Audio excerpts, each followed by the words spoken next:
අපි අද කතා කරන්නේ තවත් වටිනා ස්පෝකන් පැටර්න් එකක් don't you mind. මොකක්ද මේ don't you mind කියන්නේ? don't you mind කියන්නේ සිංහල භාෂාවේ භාවිතයට ගන්න කමක් නැද්ද කියන වාක්‍ය රටාව ඉංග්‍රීසියට ගොඩනගෙන ආකාරය don't you mind මේ ආකාරයට. don't you mind taking your pen. ඔයාගේ පෑන ගත්තට කමක් නැද්ද?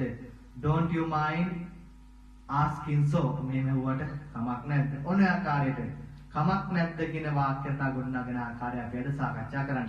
බලමු කොහොමද වාක්‍ය ගොඩනගන්නේ කියලා. මුලින්ම වාක්‍ය මුලට don't you mind කියන කොටස භාවිතා කරන්න. don't you mind ඒ වගේම ක්‍රියාපද ing එකතු කරලා වාක්‍ය ත්‍රිකටස සම්බන්ධ කරන්න. don't you mind sitting here මෙතන වාඩි වුණාට කමක් නැද්ද? don't you mind writing here මෙතන ලිව්වට කමක් නැද්ද? උදාහරණයක් විදිහට අපි ඇප්ලිකේෂන් ෆෝම් එකක් අයදුම් පතක් වගේ ෆිල් කරන පුරවන අවස්ථාවකදී අපිට අහන්න පුළුවන් මෙතන ලිව්වට කමක් නැද්ද?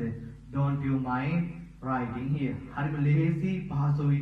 don't you mind කියන කොටසට ing එකතු කරන්න දාලා ක්‍රියාපදයේ යෙදෙන සම්බන්ධ වෙන මේ ආකාරයට. ඔයාගේ වාහනේ පැත්තට කමක් නැද්ද? පදිනවා drive ඒකට ing එකතු කරගත්තාම don't you mind driving your car. ඔයාගේ පෑන ගත්තට කමක් නැද්ද? ගන්නවා take ing එකතු කරාම taking වෙනවා. don't you mind taking your car. ඔයාගේ පොත් භාවිතා කරලා කමක් නැද්ද? භාවිතා කරනවා use ing එකතු කරාම using වෙනවා. වාක්‍යය ගොඩනගද්දී don't you mind using your books. ඔන්න ඔය ආකාරයට. බොහොම පහසුයි සරලයි භාවිතය. ඒ වගේම මෙවැනි අලුත්ම වීඩියෝ විතර ලබා ගැනීමට අපගේ YouTube channel එක subscribe කරන්න. subscribe කරලා තබා ගන්න. Have a nice day all of you. Goodbye.